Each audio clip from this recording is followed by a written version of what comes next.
Today, let us study the testimonies about our heavenly Jerusalem Mother in the Bible so that we can confirm again how the Bible testifies about our Mother and engrave the testimonies upon our hearts and strengthen our faith all the more. The sermon title is The Scriptures That Say It Must Happen in This Way. There are numerous churches around the world. They all insist that their belief is correct.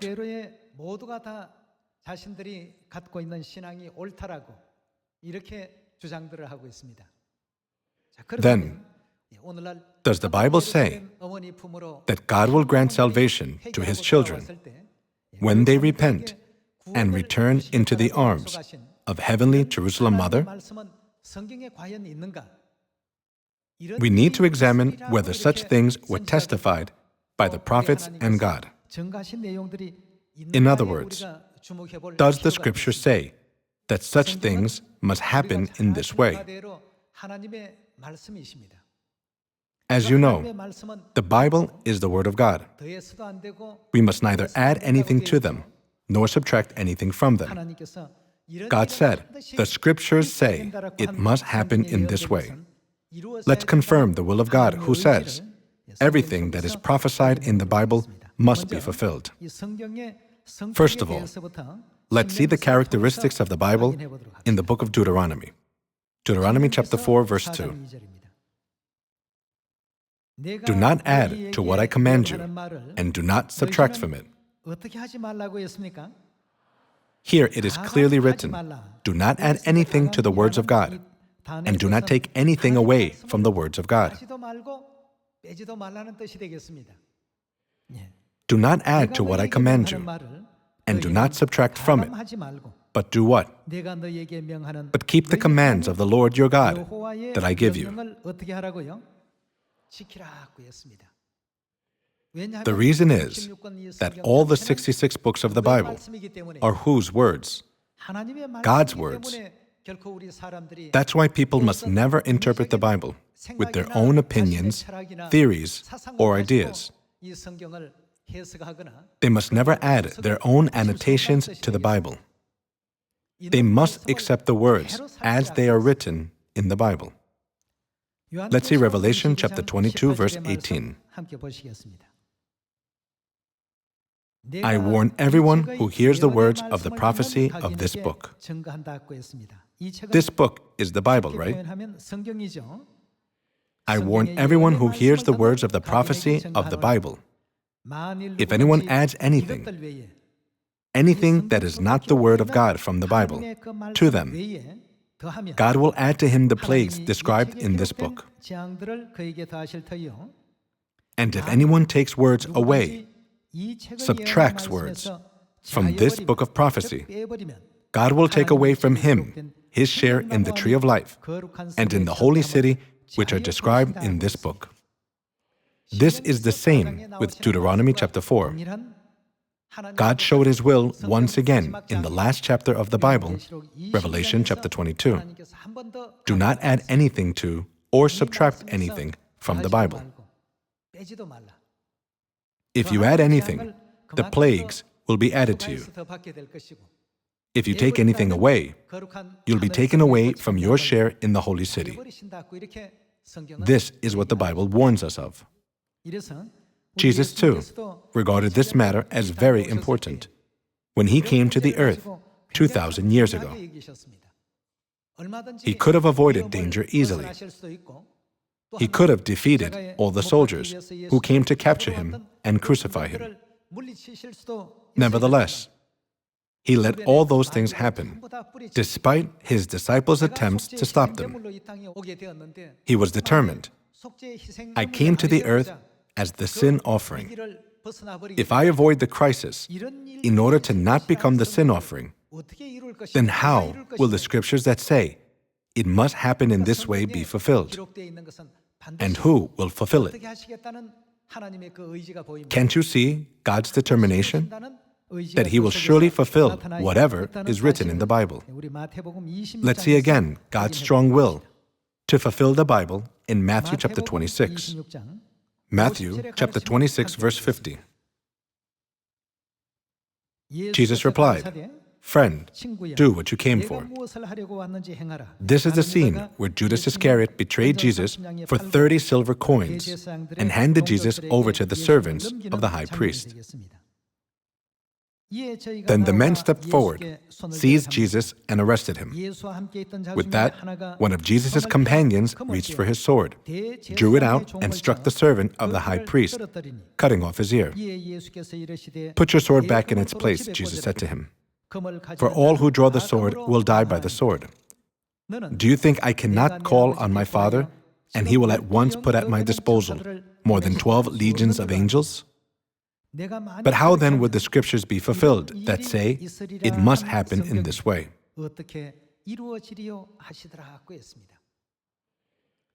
Jesus surely had the power and the authority to avoid such a dangerous situation and repelled the servants of the high priest who came to arrest him.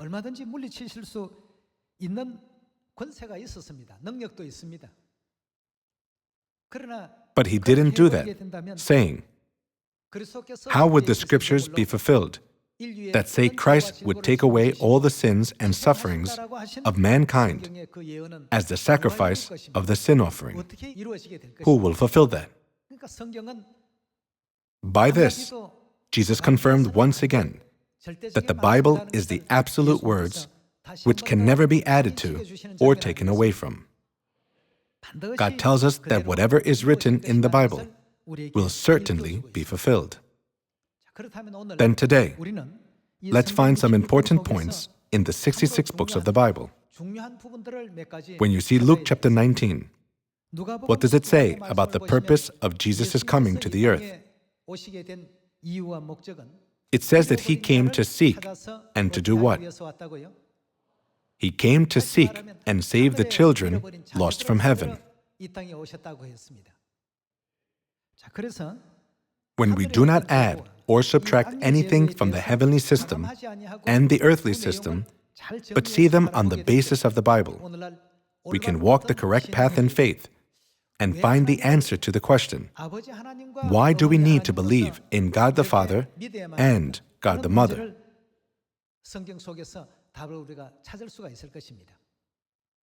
God said, "Do not add or subtract anything from the Bible." Now, let's see Hebrews chapter 8. Hebrews chapter 8, verse 5.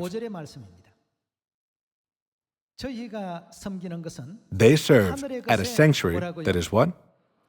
That is a copy and shadow of what is in heaven. Here, it talks about the sanctuary. When they built the earthly sanctuary, they followed the pattern of the heavenly sanctuary. Then, is the heavenly sanctuary different from the earthly sanctuary? No, they look alike. The earthly sanctuary was designed on the model of the heavenly sanctuary. In regard to the things happening on the earth, the Bible says, they are a copy and shadow, whereas what is in heaven is their realities. God said, "Build the sanctuary on the earth as a copy and shadow of the heavenly sanctuary, according to its pattern exactly." When you think of the family system on the earth, there are the father, sons, and daughters. And who else is in the family? The mother. This is the world that is a copy and shadow.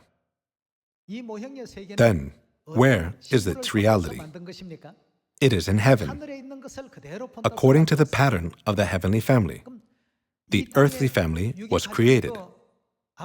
Just as there is a father in the physical family on the earth, there is God as the Father in the spiritual world. In the same way, just as there are sons and daughters in the physical family, there are sons and daughters, the children of God, in the spiritual heavenly world.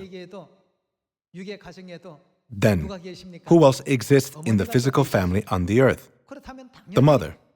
Then surely, Heavenly Mother must exist in the heavenly world. In the copy, there is a mother. Whose copy is she?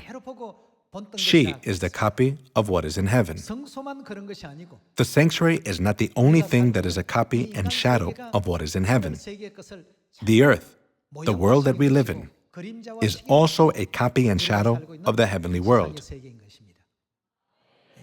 God let us know this through the matter of the sanctuary. 세계가 Hebrews chapter 8 says that the earth is the world of a copy and shadow. 장면을 바라볼 수 있는데 Then let's find the truth with the matter of the family. 문제를 가지고 진리를 찾아가 보는 그러한 시간을 가져 봅시다. Let's see Hebrews chapter 12 verse 9. 9절의 가르침을 함께 보도록 하겠습니다. 또 Moreover, 저희 아버지가 We have all had human fathers who disciplined us, and we respected them for it. How much more should we submit to the Father of our spirits and live?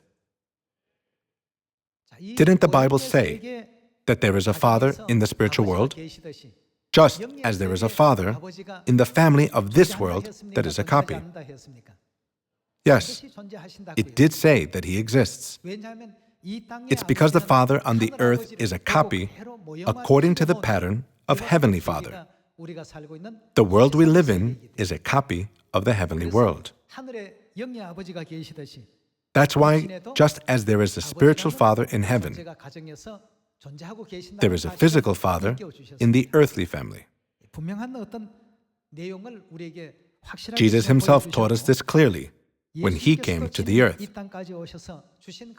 Let's see Matthew chapter 6. Verse 8 reads,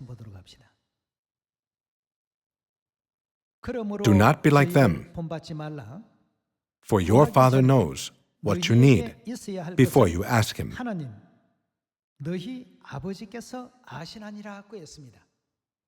Jesus said that God is our Father. This then is how you should pray. Our who? Father in heaven. Jesus taught us that God is our Father. God is our Heavenly Father. In the physical family on the earth, there is the Father. In the same way, there is God the Father who reigns over the whole universe in the kingdom of heaven. We must not add or subtract anything from the Bible. We just need to believe this teaching as the Bible says. Only then can we stay in the truth. Then, let's think about who needs the term Father. Does a woman need to be called Father? Does a neighbor need this title? Does your cousin need this? Who needs to use this term? Children need this term. Father is a title used in the family by the children. Other relationships do not require this term. In the physical family on the earth, there is the Father, sons, and daughters, right? In the same way, spiritually, there is God the Father and the sons and daughters of God, the believers of God. Let us confirm everything in the Bible.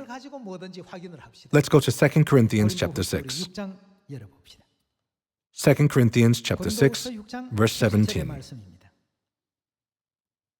Therefore come out from them and be separate, says the Lord. Touch no unclean thing, and I will receive you. I will be a what? Will be a father to you. God Himself said this. I will be a father to you, and you will be what? You will be my sons and daughters, says the Lord Almighty. Here it says, you will be my sons and daughters. That means we are God's children. God the Father exists, and God's sons and daughters exist. Everything on the earth perfectly matches with what is in heaven. We can confirm this in the Bible. In the earthly family, there are a father, sons, daughters, And who else? There is the mother who plays an important role in the family. Just as the mother plays an important role in the earthly family, there must be the spiritual mother in the spiritual family. We need to confirm this through the Bible. If she exists, anyone who does not believe in God the Mother cannot be saved. It's because it is written, if we add anything to the Bible, the plagues will be added to us. And if we take anything away from it, our privilege to enter the holy city will be taken away. God already made a decision. That's why no man can say, we can go to heaven even though we don't believe in Mother. No man can overrule God's verdict. In order to find the truth, we should open our eyes wide and humble ourselves. It is said we should bend our waists to obtain the truth. Only when we humble ourselves in front of the truth can we find the truth we are seeking. The earthly family and the spiritual family have perfect symmetry in the relationship of copy and reality. The Bible clearly explains it. In the earthly family, there is the mother. Then, does the earthly mother exist as a copy and shadow of Heavenly Mother? Yes, it does.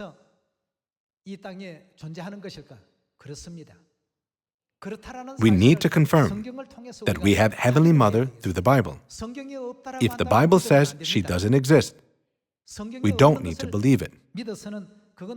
If we believe something that is not in the Bible, we will go astray. Let us only accept the teachings in the Bible exactly as they are.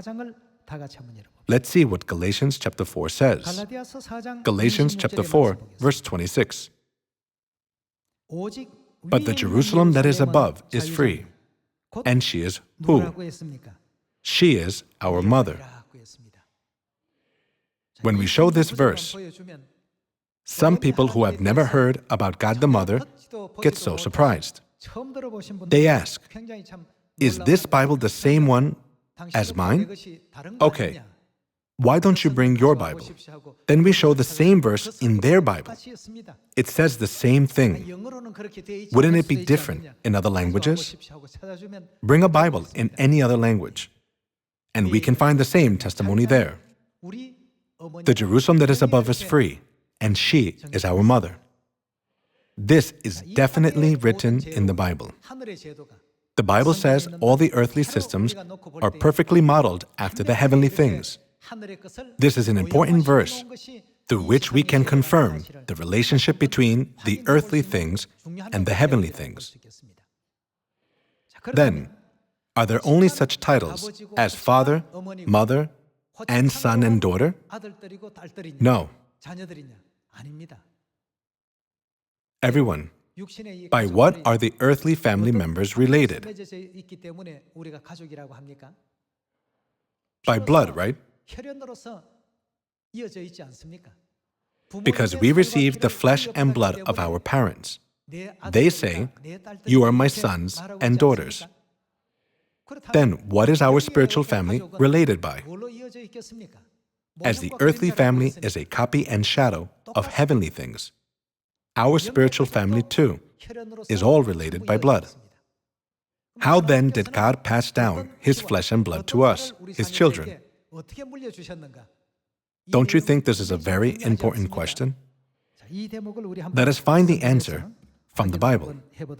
Let's go to Matthew chapter 26. Matthew chapter 26, verse 17. On the first day of the feast of unleavened bread, the disciples came to Jesus and asked, where do you want us to make preparations for you to eat the Passover? The term Passover appears many times and is emphasized. Verse 18, he replied, go into the city to a certain man and tell him, the teacher says, my appointed time is near. I'm going to celebrate the Passover with my disciples at your house. Who said this? Jesus said to his disciples, I'm going to celebrate the Passover with you. He definitely said that he was going to keep the Passover. Verse 19. So the disciples did as Jesus had directed them and prepared what? Prepared the Passover. Peter and John, these disciples were sent to prepare for the ceremony of the precious truth of the Passover. Today, however, all churches do not keep the Passover except our Church of God. That's truly surprising. Although Jesus himself celebrated the Passover and taught us by setting the example, they don't keep this Passover. Isn't it astonishing? Then why did Jesus allow mankind to keep the feast of the Passover? Here is a very important reason. Let's see verse 26. While they were eating, this is the scene of preparing the Passover and eating the Passover. Jesus took bread, gave thanks, and broke it, and gave it to his disciples, saying, Take and eat. This is what? Giving the bread on the Passover day, he said, This is my body. He referred to the holy bread of the Passover as the holy body of God and gave it to his disciples. This is my body. Then he took the cup, gave thanks. What is in the cup? He took the cup of the Passover wine and gave thanks, and offered it to them, saying, Drink from it, all of you. This is whose blood? This is my blood of the covenant, which is poured out for many for the forgiveness of sins. God's precious blood and holy body.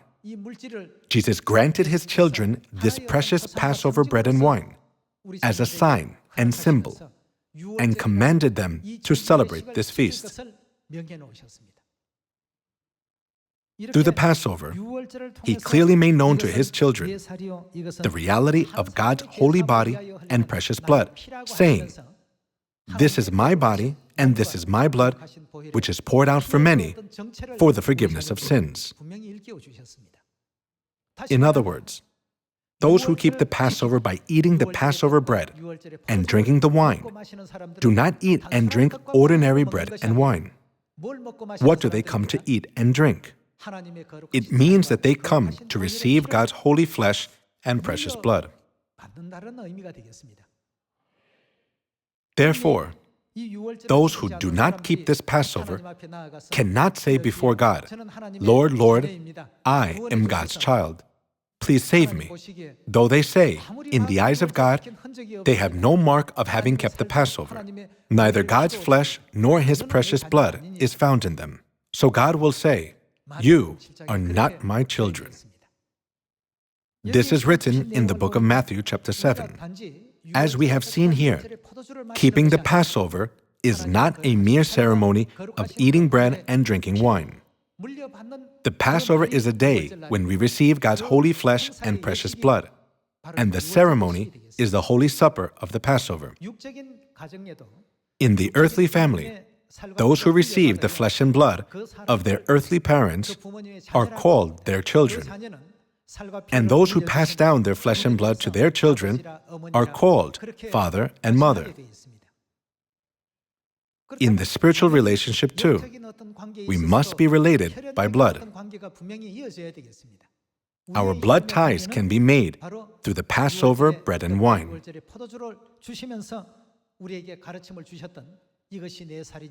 As Jesus said, This is my flesh and this is my blood.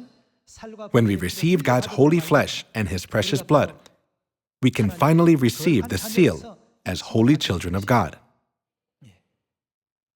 When we become such children of God, we will be given wisdom and understanding that enable us to call God Father and Mother. Many testimonies of the Bible show that we have God the Mother and can be given eternal life through God the Mother. Let's find the related verse in Genesis chapter 1. Genesis chapter 1, verse 26. Then God said, Let us make man in our image, in our likeness. The Bible teaches us that when our God created the heavens and the earth and all things, it was not only Father who created all mankind. What does the Bible say here? Let us make man. God who created man is not one. God is plural, as God is referred to as us. It is not a singular God. There is only one God. God is one and only. This is all wrong. Your Bible, my Bible, and others are not different but the same in words and content. As the Bible has the original text, the content cannot change. Let's look at verse 26 again. Then God said, "Let us make man." Here too, what is written? God said, "Let us." Let us make man in our image, in our likeness. People try to make excuses to explain this us. They say, us may refer to angels. But angels cannot be the creator who makes man. The Bible says that angels too are only creatures made by God. Therefore, us here refers to God, who has the power of creating man. What is certain here is that God is not one. The term us proves that. As the words our and us show, God is defined as plural. If you take a look at other versions of the Bible, you can see that they are all the same. They all say our and us. Then God said, "Let us make man in our image, in our likeness, and let them rule over the fish of the sea and the birds of the air, over the livestock, over all the earth, and over all the creatures that move along the ground." So God created man in his own image. In the image of God, he created him. Whom did he create? Male and female, he created them. God said, "Let us make man in our image," and male and female were created. Through the expression our image, we can see what images of God exist. When God made man, saying, "Let us make man in our image," male was made, and female too was made when God said, "Let us make man in our image." What are the images of God, who is referred to as us? There must be a male image of God and a female image of God. As for God, who has a male image, for a long time people have called him God the Father.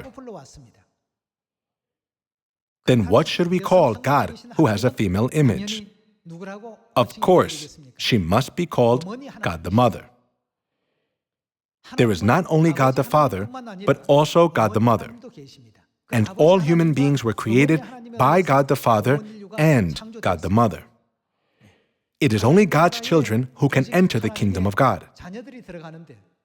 In order to become God's children, we must receive God's holy flesh and precious blood through the Passover.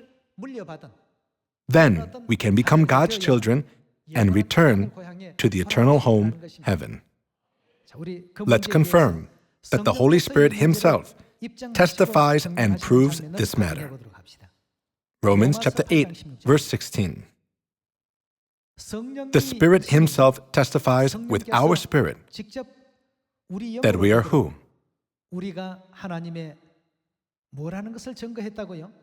We are God's children.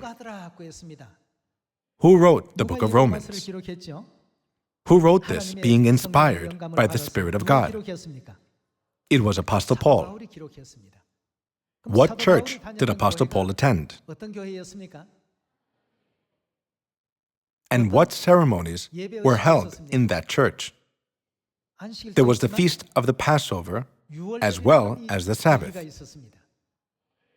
Apostle Paul said in 1 Corinthians chapter 11, verse 23, "I received from the Lord what I also passed on to you. The Lord Jesus, on the night he was betrayed, took bread, and when he had given thanks, he broke it and said, "This is my body, which is for you." He took the cup, saying, "This cup is the new covenant in my blood." In 1 Corinthians chapter 11, we can see how Jesus granted us the Passover.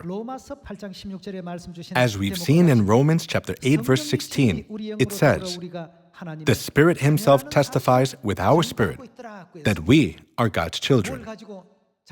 Through what did He recognize us as His children? It is the flesh and blood that we've received from our parents. We've received God's flesh and blood as God said, "This is my flesh and this is my blood." Then who are we? We are God's sons and daughters.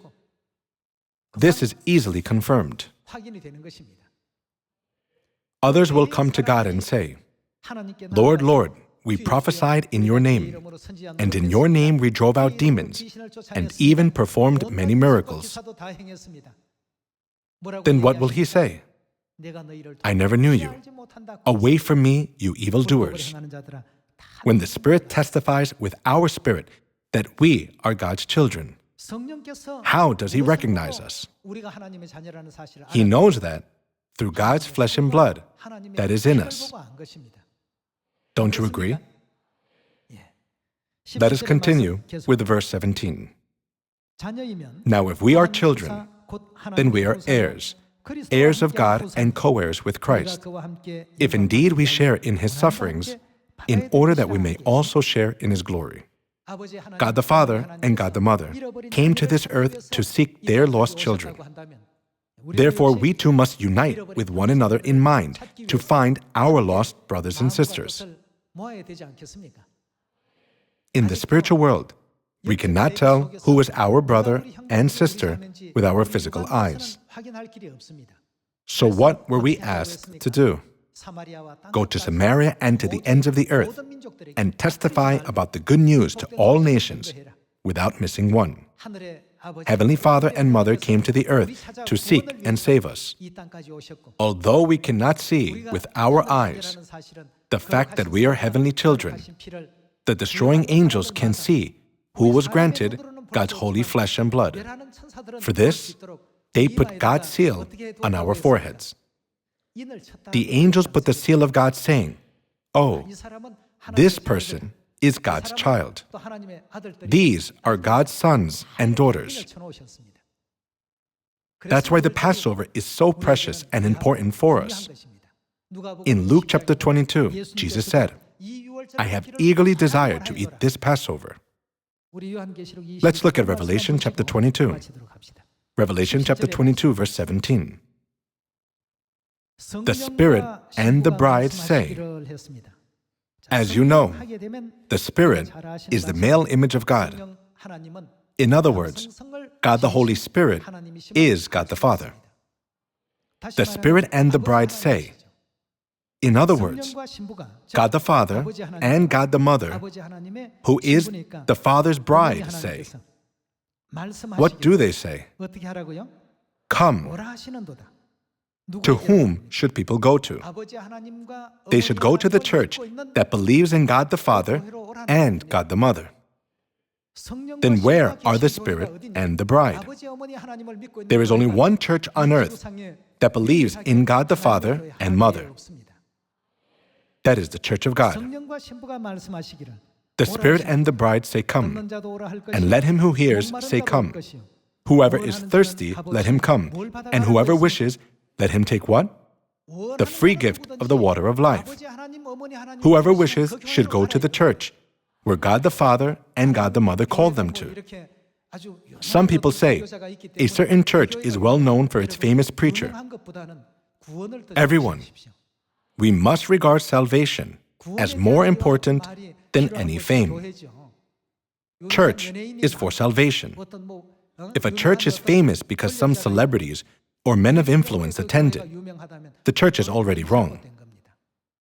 Church should be famous only because God is there. We have God in our church. What is more, not only God the Father, but who else is in our church? We also have God the Mother. In 175 countries around the world, countless people are coming to our church. Our Church of God has become famous. In this famous place, we are here. We have God the Father, God the Mother, and all our heavenly family members. 우리 천국 가족들이 전부 함께 거하고 있습니다. Let us have more pride in this from now on. 자부심 가지셔도 좋고요. All the saints of God 성도들은 must never disregard these teachings of the Bible, 외면치 마시고 but engrave them deep in our heart. By having correct faith in God the Mother, as well as in Heavenly Father, let us enter the eternal kingdom of heaven. Let us have great faith that we will enter the kingdom of heaven, as the Spirit guarantees. I would like to finish today's sermon. God bless you. 받으세요.